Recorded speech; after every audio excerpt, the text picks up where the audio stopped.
اور نیچے جو وہ سبسکرائب کا بٹن ہے نا اس کو ہٹ کرو، جلدی سے کرو سبسکرائب سبسکرائب سبسکرائب۔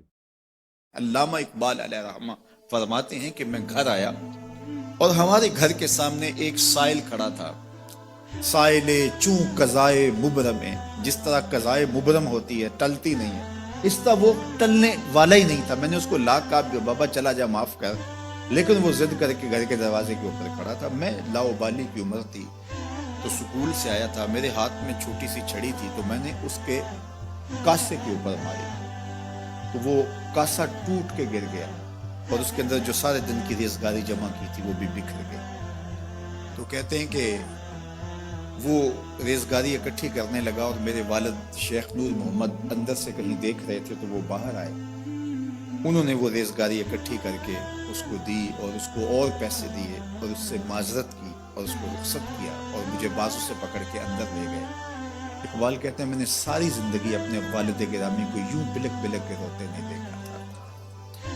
میرے والد نے مجھے بٹھا لیا اور کہنے لگے کہ اقبال، اگر قیامت کے دن رسول اللہ نے پوچھ لیا کہ تیرا بیٹا فقیروں کے کاسے توڑتا تھا تو بتا میں حضور کو جواب کیا دوں گا۔ تو کہتے ہیں کہ بس وہی لمحہ میری تربیت کا تھا۔ بلکہ اقبال پھر ساری زندگی کہا کرتے تھے نام تو از پدر آموختم، حضور آپ کا نام، آپ کی محبت میں نے اپنے باپ سے سیکھی۔ یعنی حضور کا سامنا کیسے کروں گا؟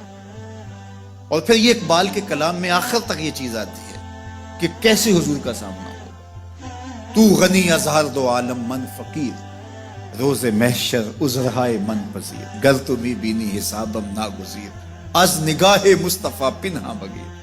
اقبال بھی پھر آخر میں دعا کرتے ہوئے اللہ کی بارگاہ میں عرض گزار ہوتا ہے، مالک تو غنی ہے، میں تیرا فقیر بندہ ہوں، تو مجھے یوں ہی معاف کر دے، میرا حساب نہ لینا، لیکن اگر میرا حساب لینا بڑا ضروری بھی ہوا تو یہ مہربانی کرنا حضور کے سامنے نہ لینا، میں حضور کو کیا منہ دکھاؤں۔ تو یہ فکر ملی کہاں سے؟ یہ باپ کی تربیت سے، یہ ماں کی آغوش سے۔ تو یہ ماں باپ کی ذمہ داری ہے کہ بیٹا جب کسی کا دل توڑے، جب کسی سے زیادتی کرے تو باپ وہیں اس کا راستہ روکے۔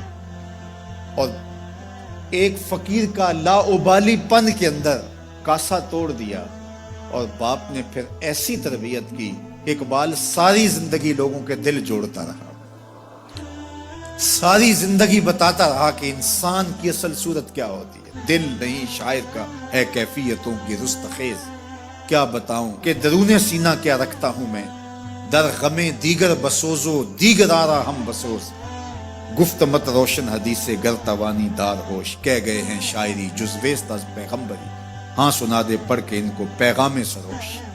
وہ کہتا ہے دوسروں کے غم میں جلنا اور پھر اس غم کو جہان میں پھیلا دینا، اسی کا نام شاعری۔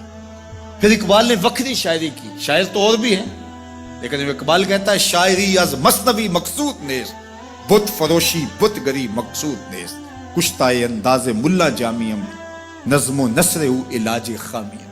وہ کہتا ہے کہ میں یہ بت نہیں بنا رہا کہ یہ غزلیں تراش کے اور یہ نظمیں تراش کے لوگوں سے داد وصول کروں، بلکہ کسی نے اقبال کو کہا یار کوئی غزل تو سناؤ، تو اقبال رو پڑا، کہا حضور میں اپنے شعروں کی داد قیامت کے دن آپ سے ہی لوں گا، یارہ مرا غزل خانے شمردن، یاروں نے تو مجھے غزل خان سمجھ لیا، میرا تو مقصد ہی اور ہے۔ بلکہ ان شعراء پہ تنقید اقبال نے کی، عشق و مستی کا جنازہ ہے تخیل ان کے اندیشہ تاریخ میں قوموں کے مزار، چشم آدم سے چھپاتے ہیں مقامات بلند، کرتے ہیں روح کو خوابیدہ بدن کو بیدار، ہند کے شاعر و صورت گرو افسانہ نویس، آہ بیچاروں کے اعصاب پہ عورت ہزار، ہر وقت لب و رخسار کے تذکرے، ہر وقت نشیلی آنکھوں کی کہانیاں، ہر وقت قدِ رانا کی باتیں، کہا تم اس خول سے نکل ہی نہیں رہے، تمہاری شاعری صرف ایک عورت کے گرد گھوم رہی ہے جس نے اس کو تخلیق کیا، اس خالق کے جلوے بھی تو دیکھے۔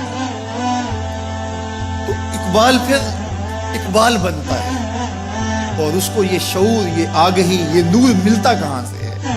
یہ باپ سکھاتا ہے۔ باپ کے بعد پھر مولوی میر حسن ملتا ہے جو استاد اقبال کو اقبال بنا دیتا ہے۔ تو یہ ماحول انسان کو سکھاتا ہے۔ تو میں اور آپ دیکھیں کہ ہم اپنی اولاد کو کیا دے رہے ہیں۔ کبھی بھی اپنی اولاد کو اس کی اجازت نہ دیں کہ وہ کسی کمزور پر ظلم کرے. جب کمزور پر آپ کی اولاد ظلم کرتی ہے، زیادتی کرتی ہے، تو پھر وہ بڑی ہو کر کے ظالم جابر